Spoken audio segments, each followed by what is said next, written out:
الله وبركاته. الحمد لله رب العالمين والعاقبة للمتقين. أما بعد،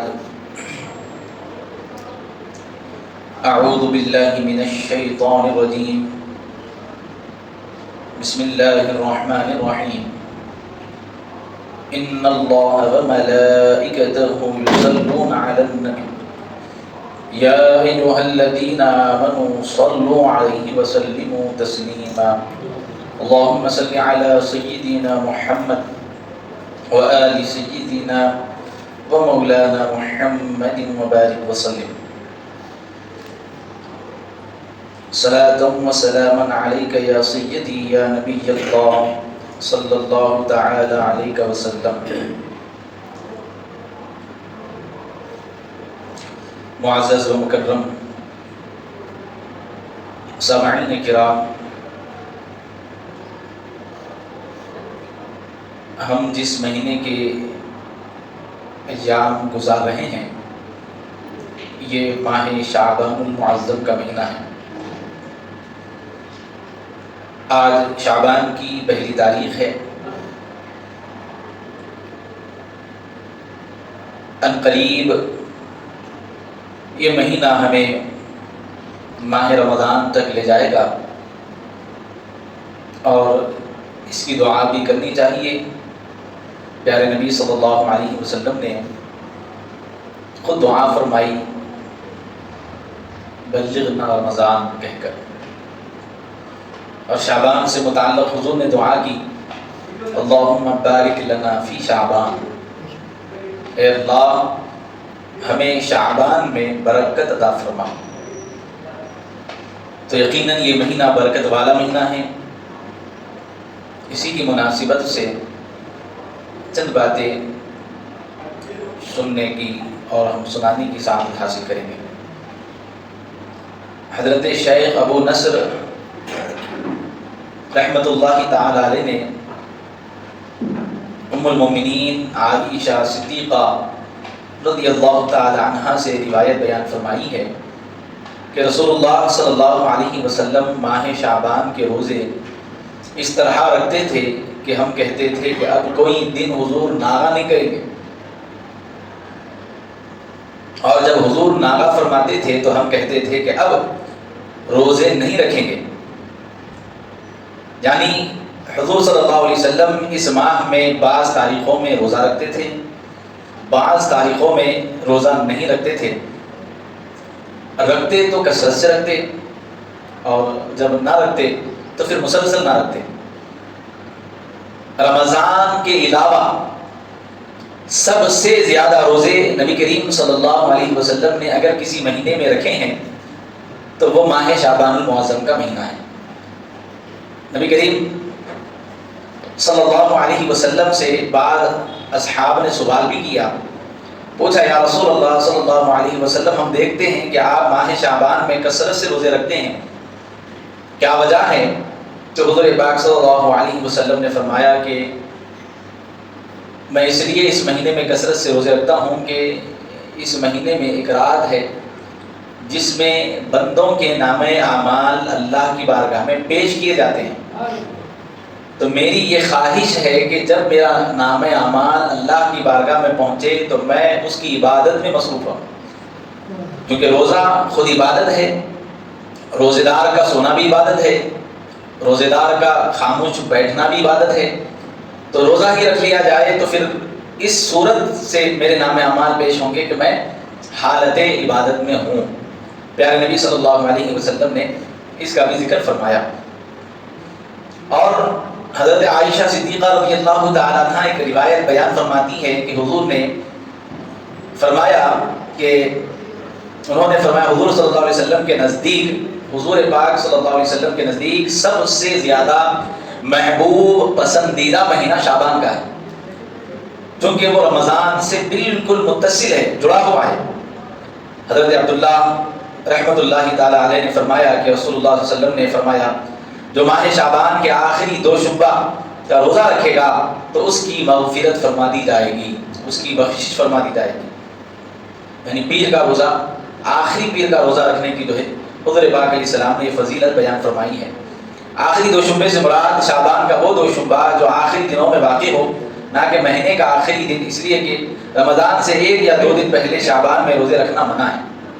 یعنی رمضان المبارکہ سے 1-2 اگر 7-8 دن کا فرق ہے پیر کو، تو وہ پیر کا روزہ رکھ لینا چاہیے۔ اگر رمضان کا آغاز مثلا بدھ سے ہو رہا ہے تو 1-2 دن پہلے پیر آئے گی، تو پھر اس سے نہیں رکھنا چاہیے، تاکہ رمضان المبارکہ کی عظمت اور آپ جو ہے اس ماہ مبارکہ کا خاص اہتمام فرمائیں، اس غرض سے فرمایا۔ نبی کریم صلی اللہ علیہ وسلم اس ماہ میں رمضان کے لیے پہلے سے ہی تیاری فرماتے ہیں، اور اسی مہینے میں صحابہ اکرام علیہم رضوان اپنے اموال کی زکاتیں نکال دیا کرتے تھے۔ یعنی رمضان سے پہلے کسی کا دین رہتا تو لے دے کے ختم فرما دیتے، تاکہ رمضان میں یکسوئی کے ساتھ اللہ کی عبادت میں مصروف رہ سکیں۔ یہ صحابہ کرام کی کیفیت تھی، اور اللہ تبارک و تعالیٰ کا انتخاب اور بزرگ مہینے کیا ہیں اس پر بھی ہم نے پہلے بھی آپ کے سامنے ذکر کیا ہے۔ فرمایا کہ وَرَبُّكَ يَخْلُقُ مَا يَشَاءُ وَيَخْتَارُ، تیرا رب چاہتا ہے کہ پیدا کرتا ہے اور اس سے انتخاب کر لیتا ہے، یعنی اللہ جو چاہتا ہے اس کی تخلیق بھی فرماتا ہے، پھر انہی میں سے اللہ تعالیٰ کسی کو منتخب بھی فرماتا ہے۔ بس اللہ تعالیٰ نے ہر نوع سے 4 کا انتخاب فرمایا، پھر ان سے اللہ تعالیٰ نے ان 4 کا انتخاب کیا۔ ملائکہ بے شمار ہیں، لیکن ان میں 4 اللہ تعالیٰ نے منتخب فرمائے، حضرت جبرائیل، حضرت میکائیل، حضرت اسرافیل، حضرت اسرائیل علیہ السلام۔ اسی طرح انبیاء کرام 1 لاکھ کم و بیش 24,000 ہوئے، لیکن ان میں اللہ تبارک و تعالیٰ نے حضرت ابراہیم علیہ السلام، حضرت موسیٰ علیہ السلام، حضرت عیسیٰ علیہ السلام اور ہمارے نبی صلی اللہ علیہ وسلم کا انتخاب فرمایا۔ یہ انبیاء کرام میں سب سے بزرگ انبیاء علیہ السلام ہیں۔ اسی طرح صحابہ کرام میں اللہ تعالیٰ نے 4 کا انتخاب فرمایا، ابو بکر صدیق، عمر فاروق، عثمان غنی، حضرت علی المرتضیٰ رضی اللہ تعالیٰ عنہم اجمعین۔ اسی طرح اللہ تعالیٰ نے مساجد میں بھی 4 مسجدیں اللہ نے بہت پسند فرمائی، مسجد حرام، مسجد اقصیٰ اور مسجد مدینہ اور مسجد طور سینا۔ پھر ان میں سے مسجد حرام کو اللہ تعالیٰ نے انتخاب بخشا۔ پھر دنوں میں 4 دنوں کو پسند فرمایا، یوم الفطر، یوم الضحیٰ، یوم عرفہ، یوم عاشوراء۔ پھر ان 4 میں سے اللہ تعالیٰ نے ایک کو سرداری عطا کی، عرفہ کے مہینے کو۔ اسی طرح 4 راتیں اللہ تعالیٰ نے منتخب فرمائی، شب برات، شب قدر اور ہر جمعہ کی شب، یعنی جب کل گزری ہے وہ شب، اور اللہ تعالیٰ شب عید۔ ان 4 میں سے اللہ تعالیٰ نے شب قدر کو انتخاب فرمایا۔ پھر اسی طرح اللہ تعالیٰ نے بستیوں میں سے 4 بستیوں کو پسند فرمایا، مکہ مکرمہ، مدینہ منورہ، بیت المقدس اور مساجد العشائر۔ ان 4 میں سے مکہ مکرمہ کو اللہ نے فضیلت عطا فرمائی۔ پہاڑوں سے 4 پہاڑوں کا انتخاب فرمایا، احد، طور سینا، لکام اور لبنان۔ ان میں سے اللہ تعالیٰ نے طور کو انتخاب فرمایا۔ پھر دریائیں بھی اللہ تعالیٰ نے بے شمار بنائی، ان میں سے اللہ نے 4 کو انتخاب فرمایا، جیحون، سیحون، نیل، فرات۔ ان میں سے اللہ تعالیٰ نے فرات کو اللہ نے پسند فرمایا، منتخب فرمایا۔ مہینے بھی اللہ تعالیٰ نے 12 رکھے، لیکن ان مہینوں میں اللہ نے 4 کا انتخاب فرمایا، رجب، شعبان، رمضان، محرم الحرام۔ ان میں سے اللہ تعالیٰ نے شعبان کا انتخاب فرمایا، اور اس کو رسول اللہ صلی اللہ علیہ وسلم نے اللہ کا مہینہ قرار دیا۔ اور بس جس طرح رسول اللہ صلی اللہ علیہ وسلم تمام انبیاء میں افضل ہیں، اسی طرح تمام مہینوں میں اللہ نے شعبان کو فضیلت عطا فرمائی۔ تو معلوم ہوا کہ حضور پاک علیہ السلام کا یہ فرمان، شعبان کو اللہ تعالیٰ کا مہینہ بھی فرمایا، شعبان کو حضور نے خود اپنا مہینہ بھی فرمایا، اور شعبان معظم سے متعلق حضور پاک علیہ السلام نے بے شمار فضائل بیان فرمائے۔ چنانچہ ایک روایت بیان ہو رہی ہے، حضرت ابو ہریرہ رضی اللہ عنہ اس کے راوی ہیں، پیارے آقا علیہ السلام فرماتے ہیں شعبان میرا مہینہ ہے، اور رجب اللہ کا مہینہ ہے، رمضان میری امت کا مہینہ ہے۔ یہ بھی حضور نے فرمایا۔ شعبان گناہوں کو دور کرنے والا مہینہ ہے، ماہ شعبان گناہوں کے مٹ جانے کا مہینہ ہے، گناہوں کے کفارے کا مہینہ ہے، گناہوں کو معاف کر دیا جاتا ہے اس مہینے میں۔ اللہ تعالیٰ نے اتنی فضیلت اس کو عطا فرمائی، فرمایا کہ رمضان سے یہ بالکل قریب ہے، گویا کہ شعبان کے بعد رمضان، جب بندہ رمضان میں داخل ہوتا ہے تو گناہوں سے پاک اور صاف ہو کر داخل ہوتا ہے۔ یہ مہینے کو اللہ تعالیٰ کے حبیب نے جو فرمایا کہ یہ اللہ کا مہینہ ہے، یا روایت میں آئے میرا مہینہ ہے. اس کی وجہ یہی ہے کہ شعبان المعظم کی یہ برکت ہے کہ وہ گناہوں سے دھوئے جاتا ہے, گناہوں سے پاک ہو جاتا ہے, صاف ستھرا ہو جاتا ہے. جب رمضان میں اس کا داخلہ ہوتا ہے تو وہ گناہوں سے پہلے سے پاک ہو جاتا ہے. ایسا نہیں کہ رمضان آنے کے بعد گناہوں سے پاک ہونا ہے, بلکہ شعبان ہی میں اللہ تعالیٰ کی بارگاہ میں اپنے لیے استغفار, اپنے لیے مغفرت طلب کرنا ہے. چنانچہ حضور شیخ عبد القادر جیلانی علیہ رحمت و رضوان ارشاد فرماتے ہیں شعبان میں 5 حروف ہیں, شین, عین, بے, الف, نون.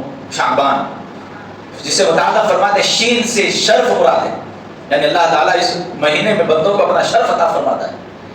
اشرف المخلوقات جو بولا جاتا ہے, اللہ تعالیٰ اپنی بارگاہ میں ان کو جو ہے چن لیتا ہے, شرف عطا کرتا ہے, بزرگی عطا کرتا ہے. اور عین سے مراد اللہ تعالیٰ ان کو بلندی عطا فرماتا ہے. علو اس مہینے میں ان کو شرف کے ساتھ بلندی عطا فرماتا ہے. کن کو؟ ہم گناہگاروں سے متعلق یہ بات ہو رہی ہے. با سے مراد بر, یعنی اس مہینے میں اللہ احسان فرماتا ہے. اللہ تعالیٰ کی طرف سے صرف بھلائی ہی بھلائی ہے. کتنا مانگتے مانگو دیا جاتا ہے, جو سوال کرنا چاہو کرو اللہ عطا کرتا ہے. یہ مہینے میں کسی کو محروم نہیں کیا جاتا. جو بندہ اللہ کی بارگاہ میں دعا کرے اللہ ضرور عطا فرمائے. گویا کہ یہ مہینہ عام لفظوں میں اگر بولا جائے تو اللہ کی بارگاہ سے خزانے تقسیم ہونے کا مہینہ ہے.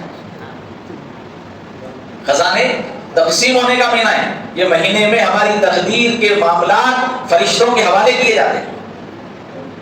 اتنا بڑا بزرگی والا مہینہ. الف یعنی الفت, اللہ تعالیٰ بندوں کو اپنی محبت عطا فرماتا ہے, الفت عطا کرتا ہے. اور نور سے مراد اللہ تعالیٰ نور عطا فرماتا ہے, یعنی ان کے جو گناہوں سے بھرے دل تھے ان کو اللہ تعالیٰ پاک فرما دیتا ہے, صاف کر دیتا ہے. اس مہینے میں یہ 5 حروف بارگاہ الہی سے بندے کے لیے مخصوص ہوتے ہیں. اس ماہ میں نیکیوں کے دروازے اللہ کی بارگاہ سے کھول دیے جاتے ہیں. یہ 5 حروف سے معلوم ہوگا برکتوں کا نزول ہوتا ہے, خطائیں معاف کر دی جاتی ہیں. اور رسول اللہ صلی اللہ علیہ وسلم پر اس ماہ مبارکہ میں کثرت سے درود پاک پڑھنا چاہیے. یہ مہینے میں پیارے نبی صلی اللہ علیہ وسلم پر درود کثرت سے پڑھنا چاہیے. کیوں؟ اس واسطے کہ یہ ماہ مبارکہ کو شہر الصلاۃ بھی کہا گیا ہے, یعنی درود کا مہینہ. حضور شیخ الاسلام امام محمد انوار اللہ فاروقی علیہ رحمت و رضوان فرماتے ہیں کہ یہ مہینہ شہر الصلاۃ ہے. اور شیخ عبد القادر جیلانی غوث پاک بھی فرما رہے ہیں کہ یہ ماہ مبارکہ میں حضور پر کثرت سے درود پڑھنا چاہیے, کیونکہ یہ مہینہ شہر الصلاۃ ہے, درود کا مہینہ ہے. یہ جو آیت کریمہ ہے ان اللہ و ملائکتہ یصلون علی النبی, یہ آیت شریفہ اسی مہینے میں نازل ہوئی. اسی مہینے میں اللہ تعالیٰ نے درود پاک پڑھنے کا اہل ایمان کو حکم دیا. یا ایھا الذین آمنوا صلو علیہ وسلموا تسلیما, کہا کہ اے ایمان والو میرے حبیب پر درود اور خوب سلام پڑھو. یہ وہ مبارک مہینہ ہے جس میں اللہ تعالیٰ نے درود پاک پڑھنے کے حکم کو نازل فرمایا. اسی لیے عارفین فرماتے ہیں کہ یہ مبارک مہینے میں کثرت سے رسول اللہ صلی اللہ علیہ وسلم پر درود پڑھنا چاہیے. ابن عطا کہتے ہیں کہ صلاح کے معنی اللہ تعالیٰ کی طرف سے رسول اللہ صلی اللہ علیہ وسلم پر تعلق اتصال کی بقا کے ہیں, اور ملائکہ کی طرف سے تعظیم کے اظہار کے ہیں, اور امت کی طرف سے صلاح کے معنی شفاعت طلب کرنا ہے. اللہ تعالیٰ کے یہ جو حکم ہے کہ اللہ تعالیٰ فرما رہا ہے میں درود پڑھتا ہوں اور میرے فرشتے درود پڑھتے ہیں, اور اے لوگ, اے مسلمانوں تم بھی پڑھو. تو اللہ کا درود پڑھنا کیا ہے؟ یہ اللہ تعالیٰ سے قربت ہے رسول اللہ صلی اللہ علیہ وسلم کی, اور ملائکہ کا درود پڑھنا تعظیم ہے انبیاء نبی پاک صلی اللہ علیہ وسلم کی. اور ہم جو درود پڑھتے ہیں یہ غرض یہ ہے کہ حضور کی ہمیں شفاعت ملے, اس غرض سے ہم درود پاک پڑھتے ہیں. تو حضور پاک علیہ الصلوۃ والسلام پر کثرت سے درود پڑھنا چاہیے. اور اللہ تعالیٰ نے بہت سے فضائل درود پاک کے بیان فرمائے. چنانچہ ایک حدیث مبارکہ درود کے فضائل سے متعلق بیان کی جاتی ہے. آقا کریم صلی اللہ علیہ وسلم نے ایک مرتبہ ممبر پر جلوگر ہوئے تو آپ ممبر پر چڑھ رہے تھے, تو ہر ممبر کی سیڑھی پر آپ قدم رکھ رہے تھے تو آمین آمین آمین کہے. 3 مرتبہ حضور نے آمین کہا. صحابہ کرام نے پوچھا یا رسول اللہ ہم نے آپ کو پہلے بھی دیکھا ہے ممبر پر چڑھتے تھے, لیکن کبھی ایسا نہیں دیکھا کہ آپ ممبر پر چڑھ رہے ہو اور آمین بھی کہہ رہے ہو, پہلی مرتبہ ہم نے یہ ملاحظہ کیا ہے. حضور پاک علیہ السلام نے فرمایا اس کی وجہ یہ ہے کہ میں جب ممبر پر چڑھ رہا تھا تو تمام ملائکہ کے سردار جبرائیل علیہ السلام اللہ کی بارگاہ میں دعا کر رہے تھے اور کہہ رہے تھے اے اللہ جو ماہ رمضان پائے اور اپنی مغفرت نہ کروا لے تو ان کو ہلاک کر دے، برباد کر دے، جہنم ان کا جو ہے مستقبل بنا دے، تو میں نے آمین کہا، یعنی واقعی ایسا ہو۔ اور دوسری سیڑھی پر جب میں نے قدم رکھا تو جبرائیل علیہ السلام دعا کر رہے تھے، اللہ جن کے ماں باپ بڑی عمر کو پہنچ جائے، بڑھاپے کو پہنچ جائے، تو اے اللہ ان کی اولاد ان کی خدمت نہ کرے اور خدمت نہ کر کر تجھے راضی نہ کرے، تو اے اللہ اسی اولاد کو بھی تو ہلاک کر دے، برباد کر دے، جہنم کا مستقبل کر دے۔ تو میں نے آمین کہا۔ تیسری سیڑھی پر جب میں قدم رکھ رہا تھا تو فرشتوں کے سردار جبرائیل علیہ السلام دعا کر رہے تھے، اللہ ان لوگوں کو ہلاک کر دے، خاک آلود ہو جائے ان کی ناک، جن کے سامنے تیرے حبیب محمد الرسول اللہ صلی اللہ علیہ وسلم کا نام مبارک لیا جائے اور وہ تیرے حبیب پر درود نہ پڑے، ایسے لوگ بھی ہلاک ہو جائے، برباد ہو جائے۔ تو معزز سامعین کرام، کیا معلوم ہوا؟ اللہ تعالیٰ کے ہاں حضور پاک علیہ الصلوۃ والسلام کا نام نامی اس میں گرامی سن کر درود نہ پڑھنے والے لوگ ہلاک ہو جاتے، برباد ہو جاتے۔ لیکن اس کا قاعدہ ہے، قانون ہے، وہ کیا ہے؟ فرمایا گیا درود کب پڑھنا لازم ہے، فرض کب ہے، واجب کب ہے، مستحب کب ہے، وہ بھی ہم کو معلوم ہونا چاہیے تاکہ ہم واجب چھوڑنے والے نہ ہو۔ کیا مطلب؟ واجب کا ترک یہ گناہ ہوتا ہے، تو واجب تو کبھی ہمارے سے ترک نہیں ہونا چاہیے۔ ہونا تو یہ چاہیے جب بھی پیارے نبی صلی اللہ علیہ وسلم کا نام نامی اس میں گرامی ہم سنیں، ضرور و ضرور حضور پر درود پڑھنا چاہیے، یہ ہمارے لیے خیر ہے، ہمارے لیے برکت ہے۔ کیا فرما رہے ہیں حضرت عبد القادر جیلانی رحمۃ اللہ تعالی علیہ؟ ابن عطا کہتے ہیں کہ امت کا حضور پر درود پڑھنا یہ شفاعت طلب کرنا ہے، اپنے لیے قیامت کے دن شفاعت طلب کرنے کے برابر ہے۔ شفاعت طلب کرنا اس میں مقصود ہے، یہ ہم جتنا حضور پر درود پڑھیں گے حضور کی ہمیں شفاعت ملے گی۔ ایک اور حدیث اس کی طرف اشارہ کرتی ہے، پیارے نبی صلی اللہ علیہ وسلم نے فرمایا کہ تم میں کل قیامت کے دن میرے سب سے نزدیک وہی ہوگا جو دنیا میں مجھ پر کثرت سے درود پڑھا۔ اب یہ حدیث پاک اور یہ حدیث پاک کو جوڑیے آپ، شفاعت طلب کرنا ہے، جتنے قریب ہوں گے اتنی جلدی شفاعت نصیب ہوگی، جتنی دور ہوں گے اتنی دیر سے اتنی تاخیر سے شفاعت ملے گی۔ تو جو جتنا قریب ہوگا وہ اتنا جلدی فیضیاب ہوگا۔ حضور پاک علیہ الصلوۃ والسلام کی جو ہے شفاعت سے جلد جو ہے وہ فیضیاب ہوگا۔ تو معلوم ہوا یہ حدیث مبارکہ اور حضور پاک علیہ الصلوۃ والسلام کے اس حدیث مبارکہ کو ہم جوڑتے ہیں تو قیامت کے دن ہم میں حضور کے وہی نزدیک ہوگا، کون؟ جو حضور پہ کثرت سے درود پاک پڑھا۔ میں 1000 مرتبہ اگر درود پڑھتا ہوں اور آپ 2000 مرتبہ روزانہ پڑھتے ہیں، یقیناً آپ پہلے ہوں گے، میں آپ کے بعد ہی ہوں گا۔ نہیں، میں اگر 3000 مرتبہ روزانہ درود پاک پڑھنے کا عادی ہوں، یقیناً میں آپ سے آگے ہوں گا، آپ میرے بعد ہی ہوں گے۔ تو ہر ایک امتی کو یہ خواہش ہونی چاہیے کہ میں زیادہ سے زیادہ حضور پر درود پڑھ کر حضور کے قریب ہوں۔ ایک صحابی رسول پیارے آقا علیہ الصلوۃ والسلام کی بارگاہ میں حاضر ہوئے اور عرض کیا، یا رسول اللہ، میں دن کے اوقات یعنی 24 گھنٹے میں نے بانٹے ہیں، میں نے 3 حصے عبادت اور دوسری ذکر اذکار یعنی اور اوراد و وظائف، دوسرے جو اوراد و وظائف ہے اس کے لیے مختص کیے ہیں۔ تو جتنا بھی وقت ذکر کے لیے نکالتا ہوں میں نے 3 حصے دوسرے ذکر کے لیے، 1 حصہ صرف آپ پہ درود پڑھنے کے لیے منتخب کر لیا ہے۔ پیارے نبی صلی اللہ علیہ وسلم نے فرمایا اس میں اور اضافہ کرو تمہارے لیے بہتر ہے۔ تو پھر دوبارہ حضور سے ان کی ملاقات ہوئی تو پھر انہوں نے عرض کیا، یا رسول اللہ، میں نے دن کے صرف 2 حصے کیے ہیں، 1 حصہ یعنی بالکل آدھا حصہ آپ پر درود پڑھتا ہوں، آدھے حصے میں دیگر اوراد و وظائف کرتا ہوں۔ پیارے نبی نے فرمایا کہ تم اور بڑھاؤ، یہ تمہارے لیے بہتر ہے۔ پھر وہ دوبارہ ملے تو انہوں نے کہا 3 حصے آپ پر درود کے لیے، 1 حصہ دوسرے ذکر و اذکار کے لیے۔ پیارے نبی علیہ السلام نے فرمایا اس میں اور اضافہ کرو تمہارے لیے بہتر ہے۔ اس کو درود پڑھنے میں جتنا ہو سکتا آپ وقت دیو، آپ کے لیے بہتر ہے۔ دوبارہ جب ملے تو پیارے نبی سے انہوں نے عرض کیا، یا رسول اللہ، اب تو میرا کام ہی چیز ہے، میرا کام یہی ہے، میں دنوں رات پیارے آقا آپ ہی پر درود پڑھتا ہوں، میں صرف اور صرف محمد محمد محمد کرتا رہتا ہوں صلی اللہ علیہ وسلم، اللہم صلی علی محمد وآل سیدنا محمد مبارک وسلم۔ جی میرا کام ہی یہ ہے، میں آپ پر کثرت سے درود پڑھتا ہوں، میں ذکر و اذکار کی طرف جاتا ہی نہیں ہوں، صرف آپ پر درود پڑھتا ہوں۔ حضور نے ایک جملہ ارشاد فرمایا، یہ پوری امت کے لیے ہے۔ حضور نے فرمایا یہ تیرے غموں کو دور کرنے کے لیے کافی ہے، تیری مشکلات دور کرنے کے لیے کافی ہے۔ کتنا بڑا جملہ ہے۔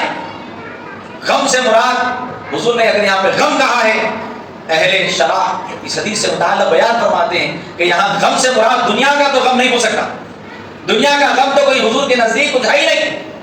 پیارے نبی نے فرمایا اللہ کے نزدیک دنیا کی وقار، دنیا کا مقام، دنیا کی اہمیت مکھی کے پر کے برابر نہیں، بلکہ اس کے برابر بھی نہیں ہے۔ دنیا کا کوئی مقام نہیں اللہ کے نزدیک. اور حضور پاک علیہ السلام اللہ کے نزدیک جس کی اہمیت ہے حضور کے نزدیک بھی اسی کی اہمیت ہے. تو حضور بھی دنیا کا غم دے رہے ہیں یہاں بتا رہے ہیں کہ وہ مقام جو محشر کا میدان ہوگا جہاں پہ نفسی نفسی کا عالم ہوگا، باپ بیٹے سے، بیٹا باپ سے، بیٹی ماں سے، بھائی بھائی سے، دوست دوست سے، استاد شاگرد سے، شاگرد استاد سے، ہمسایہ ہمسایوں سے، جہاں پر بھاگیں گے اور صرف یہ کہیں گے کہ مجھے اپنی پڑی ہے، مجھے اپنی پڑی ہے. وہ غم جو فرمایا گیا حضور نے فرمایا کہ وہاں پہ بھی مجھ پر کثرت سے درود پڑھنے والے غم زدہ نہیں ہوں گے. یعنی قیامت کے دن حشر کے میدان میں جو حضور پر کثرت سے درود پاک پڑھنے والے ہوں گے وہ غم زدہ نہیں ہوں گے. حضور نے فرما دیا کہ یہ تمہارے لیے کافی ہے تمہارے غموں کو دور کرنے. اس لیے ہر ایک کو چاہیے کثرت سے حضور پاک صلی اللہ علیہ وسلم پر درود پاک پڑھیں. پڑھیے ایک مرتبہ اللہم صلی علی سیدنا محمد و آل سیدنا مولانا محمد مبارک وسلم. میں اس کا رہا تھا فرض کب ہے واجب کب ہے. اہل ایمان کا مسلمان کا زندگی میں ایک مرتبہ درود پڑھنا فرض ہے. ہر مسلمان کے لیے پوری لائف میں ایک مرتبہ درود پڑھنا کیا ہے؟ فرض ہے. کیونکہ اللہ کا حکم ہے یا ایھا الذین آمنو، اے ایمان والو میرے حبیب پر درود پڑھو اور خوب سلام پڑھو. زندگی میں کتنے مرتبہ؟ فرض ہے. فرض. واجب کب؟ جب بھی مجلس میں بیٹھے ہیں اور اس آیت شریفہ کو ہم سنیں ان اللہ و ملائکتہ کی، تو ایک مرتبہ درود پڑھنا واجب ہے. ایک مجلس میں جیسے آپ بیٹھے ہیں، کتنے دیر کی مجلس رہتی؟ گھنٹہ 1.5 گھنٹہ. ایک مرتبہ آپ حضور پاک علیہ السلام کی اوپر درود پاک پڑھنے کا جو حکم ہے وہ سن لیے تو ایک مرتبہ پڑھنا واجب. اگر کوئی نہیں پڑھا ایک مرتبہ بھی تو وہ گناہگار ہوگا. اور جب بھی حضور پاک صلی اللہ علیہ وسلم کا نام نامی اس میں گرامی سنے تو ہر مرتبہ درود پڑھنا مستحب ہے، ثواب کا عمل ہے. جیسا کہ ابھی ہم نے حدیث پاک سماعت فرمائی، حضور کا نام سن کر جس نے درود نہ پڑھا وہ ہلاک ہو گیا، برباد ہو گیا. وہ ایک مرتبہ کم از کم حضور پہ درود پڑھنا چاہیے. یہ اقتدار ہے. لیکن ہر بار حضور کا نام سن کے صلی اللہ علیہ محمد صلی اللہ علیہ وسلم ضرور پڑھنا چاہیے. حضور کے پاک علیہ السلام جب بھی سنیں، ہاں البتہ نماز میں سنیں تو نہیں ہے پڑھنا. قرآن کی آیت ہے نا، تو نماز میں بعض اوقات تراویح میں بھی آ جاتی آیت، تو نماز میں نہیں پڑھنا. خطبے میں آیت سنتے پر پڑھی جاتی نا دوسرے خطبے میں، وہاں پہ بھی بہت سے لوگ آواز سے درود شریف پڑھتے، مجمع میں نہیں پڑھنا ہے. خطبہ نماز کے حکم میں ہے. خطبہ کس کے حکم میں ہے؟ نماز کے حکم میں ہے. یعنی روزانہ ظہر میں کتنے رکعت رہتی؟ 4. جمعہ میں کتنے رہتے؟ 2. وہ 2 کہاں گئی؟ وہ 2 کے بدل 2 خطبے ہیں. تو نماز کے حکم میں ہے. اسی لیے دوران خطبہ یہ آداب ہیں خطبے کے. دوران خطبہ بات چیت کرنے کی اجازت نہیں ہے، منڈیاں پڑھا کے ادھر ادھر دیکھنے کی اجازت نہیں ہے. جیسا نماز میں سکوت ہے ایسے ہی خطبے میں بھی کیا ہے؟ سکوت ہے، خاموشی ہے. یہ آداب ہے. مؤذن صاحب اذان دیتے دوسری خطبے کے لیے، وہ اذان کا جواب بھی دینا کوئی آپ پہ جو ہے لازم نہیں ہے. ہاں وہاں پہ اگر حضور پاک علیہ السلام کا نام سنیں آپ اپنے دل میں حضور پر درود پڑھ سکتے ہیں، خاموشی سے سنیں. کیونکہ عام طور پر دیکھنے میں آتا ہے جمعہ کے دن حضور پاک علیہ السلام کا نام لیا جاتا ہے، لوگ انگوٹھے بھی چومتے ہیں. آپ دیگر اوقات میں چومیے، آپ خطبے میں نہیں. خطبہ نماز کے حکم میں ہے، خاموش. اور خاص طور پر بات نکلی تو عرض کر دے رہا ہوں، پھر کا موقع ملتا کہ بعض لوگ تاخیر سے آتے اور ٹارگیٹ کیا رہتا؟ وہیں بیٹھیں گے. جب تاخیر سے آ رہے ہیں تو جہاں جگہ ملی وہیں بیٹھو. جلدی آ گئے آپ اپنے مقام پہ بیٹھو. تاخیر سے آ کے لوگوں کی گردنوں کو ہٹاتے ہوئے پھلانگتے ہوئے آگے بڑھ کے جو بیٹھتے ہیں ایسوں کے متعلق حضور نے فرمایا جس نے جمعہ کے دن تاخیر سے آ کر لوگوں کی گردنیں پھیلانگی، حدیث سنا ہوں میں آپ کو، اس نے جہنم کی طرف رستہ بنایا، اپنی تیاری کر لی جہنم میں جانے کے لیے. بولے اس لیے جمعہ کے دن آداب یہی ہے. تو کوشش فرمائیں خاص طور پر جو جلدی آتے ہیں وہ لوگ ایسا بیٹھے تاکہ پیچھے سے تاخیر سے آنے والوں کو یہ نہ ہو بھائی وہاں جگہ خالی ہے میرے کو وہاں جانا ہے، انہوں آتے کہ جگہ خالی دکھی تو آئیے نا. آپ اپنی جگہ جو ہے اچھی طرح پر کر کے بیٹھیے. کبھی بھی آپ بیٹھے اچھی طرح بیٹھیے تاکہ ہمارا بھائی کہیں یہ وعید کا شکار نہ ہو جائے ہماری وجہ سے، کیونکہ ان صاحب تو دیکھ رہے ہیں کہ وہاں پہ جگہ ہے میرے کو وہاں جانا ہے، بھائی کیا نہیں. تاخیر سے جو بھی آئے ماشاء اللہ آپ تو پہلے آنے والے ہیں، کبھی ایسا اتفاق ہو جائے تو جہاں پہ جگہ ملے وہیں پر بیٹھ جائے. ہاں وہ لوگ جن کی سنتیں مثال کے طور پر یہ کہ سنت رہ گئی تو وہ سنت مکمل کر لی، خطبہ اگر چلنا تو چلنے دی. جب بعض لوگوں کا ایک گمان ہے، حدیث مبارکہ ہے حضور پاک علیہ السلام نے خود ارشاد فرمایا ہے کہ اللہ تعالیٰ کی بارگاہ سے آج کے دن جو ہے فرشتے آتے ہیں، فرشتے زمین پہ آتے ہیں، چاندی کے ورق سونے کے خلم رہتے ہیں، اور جمعہ کے دن جو جلدی مسجد کو آتے ہیں خطبے تک ان کے نام لکھتے ہیں، فلاں بن فلاں، فلاں بن فلاں، فلاں بن فلاں صاحب آ گئے وہ کہ آپ لوگوں کے نامہ لکھ لیے سب جو آتے یہ اللہ کی بارگاہ میں پیش ہوتے ہیں. فلاں صاحب آ کے بیٹھے ہوئے تھے، فلاں صاحب فلاں صاحب. اب یہ رجسٹر جب تک کھلا ہے ہماری قسمت بھی کھلی ہے. پھر جب ممبر کے بعد اذان دی جاتی ہے دوسری تو فرشتے وہ دفتر بند کر دیتے، بند کر کے وہ بھی خطبہ سننے کے واسطے بیٹھ جاتے. ایسا نہیں کہ لکھ لیے چلو نکلو، نہیں، لوگ بھی بیٹھے رہتے. اب اس کے بعد جو لوگ آتے ہیں ان کے نام لکھے نہیں جاتے. یہ حدیث ہے، اس کا یہ مطلب نہیں ہے کہ اس کے بعد آنے والوں کی نماز نہیں ہوتی، کیونکہ اکثر و بیشتر لوگوں کا ذہن بنا ہوا ہے کہ جمعہ کا خطبہ ہو گیا نماز ہی نہیں ہوتی. چلو بعض لوگوں کو دیکھ ایسا بھی پلٹ کے چلے جاتے، خطبہ ہو گیا ویسا چلو. خطبہ اگر نہ بھی ملا نماز فرض ہے. نماز کیا ہے؟ خطبہ فرض نہیں ہے. خطبہ فرض نہیں ہے. نہیں ملا خطبہ لازم تھا اس کے لیے آتا خطبہ سنتا، کیونکہ جمعہ کا خطبہ ہے واجب ہے. نہیں کو ملا خطبہ، کوئی مصروفیت تھی کسی وجہ سے نہیں آ سکے، نماز ٹھہر گئی تو آپ نماز پڑھ لیجیے، آپ کی نماز ہو جاتی. ایسا کوئی حکم نہیں ہے خطبہ نہیں سننے والے کی نماز نہیں ہوتی. کوئی مسئلہ آپ کو کوئی مفتی صاحب نہیں دیا آج تک، لیکن یہ بغیر دیے گئے فتوے بھی لوگوں میں عام ہیں. جو ہے فتوے وہ تو عام نہیں ہے بعض، لیکن جو نہیں ہے وہ عام ہے. جیسے یہ جمعہ کے متعلق خطبہ نہیں سنے تو نماز نہیں ہوتی بلکہ ذہن.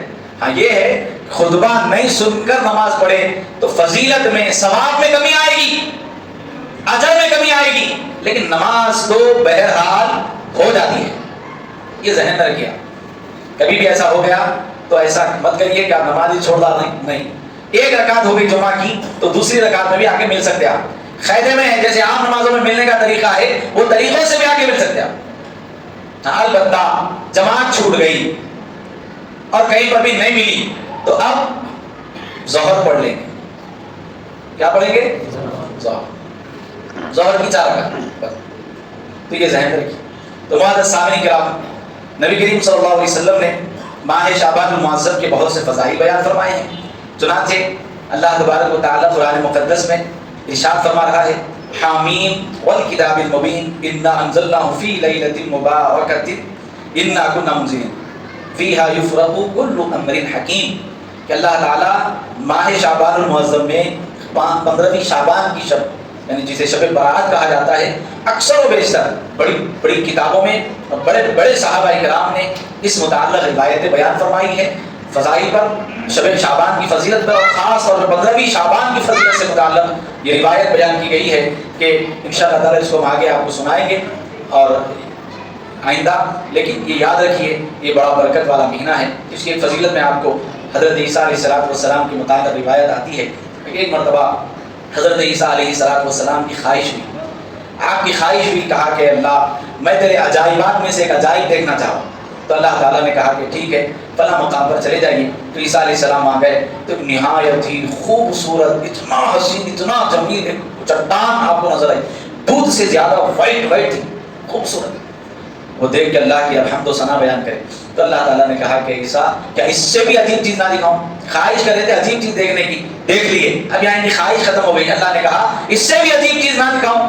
تو انہوں نے کہا اللہ ضرور. اللہ کے حکم سے وہ چٹان پھٹ گئی، ٹوٹ گئی، اور کہا عیسیٰ علیہ السلام کو کہ اب اندر جاؤ. اب اندر جا کے دیکھے تو ایک بزرگ وہاں پہ اللہ کی عبادت میں مصروف تھے، بنی اسرائیل کے زمانے سے مصروف تھے، کئی 100 سال کا فاصلہ تھا، تقریباً بتایا گیا 500 سال سے وہاں ماہو عبادت تھے، صرف کام ہی ایک ہی کام عبادت. ان سے بات کرے تو معلوم ہوا کہ یہ بنی اسرائیل کے زمانے سے ہیں اور کافی وقت حضرت موسیٰ علیہ السلام کے جو ہے دور سے وہاں پر مصروف عبادت ہے. معلوم ہوا کیا کھاتے، اللہ تعالیٰ یہاں پہ پھل کا انتظام کرا، بھوک لگی تو کھاتا ہوں، اور اللہ ہی کے خالی عبادت کروں، خالی عبادت، دوسرا کام ہی نہیں. تو عیسیٰ علیہ السلام اللہ کی بارگاہ میں بولے اللہ میرے نزدیک روئے زمین پر اس سے بڑا اور اس سے بڑا عابد اور اس سے زیادہ اجر کمانے والا کوئی نہیں. تو اللہ تعالیٰ نے کہا کہ عیسیٰ ہمارے نزدیک اس سے بھی زیادہ افضل لوگ ہیں، اس سے زیادہ اجر پانے والے لوگ ہیں. تو عیسیٰ علیہ السلام کو تعجب ہوا، اللہ وہ کون خوش نصیب ہے جو اس سے زیادہ اجر والے، ان سے زیادہ اجر ملے گا. اللہ نے کہا کہ اے عیسیٰ علیہ السلام ان قریب میں اپنے محبوب کو مبعوث کروں گا، دنیا میں بھیجوں گا، اور ان کی امت کو ماہ شعبان جیسا مہینہ عطا کروں گا، اور اس مہینے میں ایک شب عطا کروں گا جسے لیلۃ البرات کہا جائے گا. اس رات اگر میرے محبوب کا کوئی امتی صرف 2 رکعت نماز نفل ادا کر لے، میں اس عابد سے زیادہ اس کو اجر عطا کروں گا. اندازہ کیجیے کتنی برکت والی رات، اور یہ مہینہ کتنا برکتوں والا ہے. چھوٹے چھوٹے عمل پر اتنا بڑا اجر اللہ تعالیٰ کی بارگاہ سے ہمارے لیے انتخاب. یہی وہ مبارک مہینہ ہے. ہم صدقہ تھوڑا کرتے ہیں، اجر زیادہ دیا جاتا ہے. ہم مساجد کی خدمت کرتے ہیں، اللہ اس کا بدلہ ہمیں عطا کرتا ہے. دینی مدارس کی خدمت کرتے ہیں تو اللہ ہمیں اجر عطا کرتا ہے. علماء کی جو ہے خدمت کرتے ہیں تو اللہ اجر عطا کرتا ہے. یتیموں کی کفالت کرتے ہیں، اللہ اس کا اجر عطا فرماتا ہے. بیواؤں کے لیے سہارا بنتے ہیں، ہر اعتبار سے رزق کے معاملات ہو یا ان کی دیکھ بھالی کے معاملات سے ہو، اللہ اس کا اجر عطا فرماتا ہے. غریب پڑوسیوں کی مدد کرتے ہیں تو اللہ، یہ وہ مبارک مہینے ہیں جس میں اجر ہر زمانے میں اور ہر وقت جب بھی آپ نیکی کریں گے اللہ یقیناً اجر عطا کرے گا. لیکن ان مہینوں کی برکتیں یہ ہیں کہ ان مہینوں میں اجر بڑھا کر دیا جاتا ہے. کتنا بڑھا کر دیا جاتا ہے؟ 2 گانا نماز فرمایا گیا کہ اس عابد سے زیادہ اجر اللہ تعالیٰ یہ مہینے میں عطا کر رہا ہے. اللہ تعالیٰ ہمیں عمل کی سعادت نصیب فرمائے. آمین والحمد للہ رب العالمین وما علینا الا البلاغ.